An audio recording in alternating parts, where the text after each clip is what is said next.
Hello there, thanks for coming by PosterCentral.com's video blog today.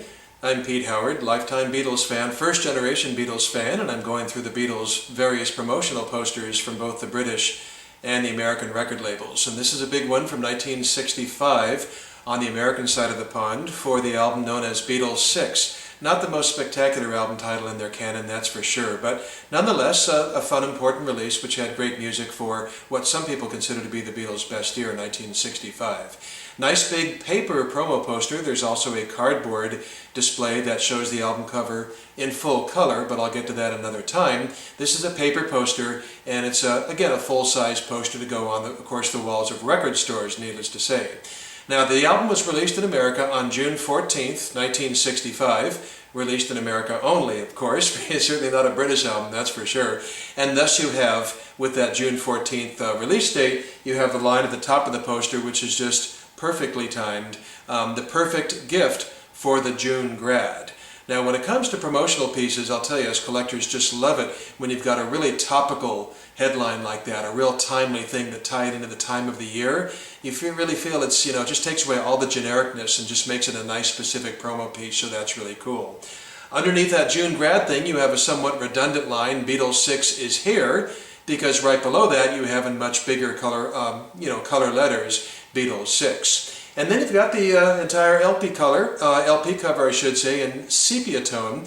Now, it was a full color cover when it was, upon release, people saw in the record store, so this could be seen as sort of a cheap move by the record label to save money. But I've got to say, I just think the whole poster works the way it is. The sepia tone in this case, I think really works, and perhaps the designers know that too.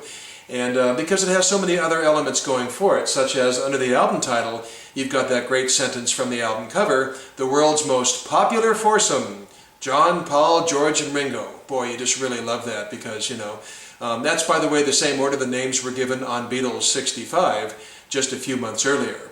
And then the record itself, I won't try to fake it. It's very much a cobbled together record, and this was one of the most hodgepodgeiest and least exciting of the cobble-togethers by Capitol Records this side of the pond, picking up loose Beatle tracks here and there. In fact, it's so random that it actually, it's got 4 cover versions, 2 of them by Larry Williams. And not slagging off Larry Williams at all. He was a great R&B guy, but I'm sure the Beatles would not, and what they put together would not put out an album with 2 cover versions by an obscure songwriter like that when they were so busy writing songs themselves. And of course, those 2 songs I refer to by Williams are Bad Boy and Dizzy Miss Lizzy. Interestingly, based just on American LP releases, this was pretty much the end of the cover version era for the Beatles. However, the rest of their career on Capitol and Apple, they would release just 2 more cover versions. That would be Act Naturally the following year and Maggie May in 1970 on the Let It Be soundtrack. And to the songwriting credit of the Beatles, this album does have 8 Days a Week, the #1 single. It's a great song, so that's really nice.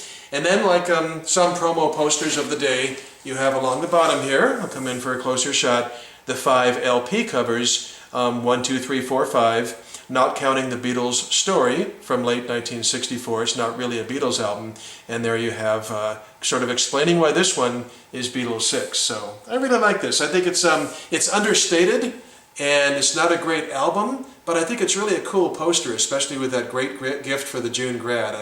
I just think, and the picture of the Beatles is really an exceptional one as well. So the 4 smiling faces is just really nice. So adds up to a great poster, I think, for sure. So hope you enjoyed it. Thanks a lot for stopping by, and we'll see you next time. Bye-bye.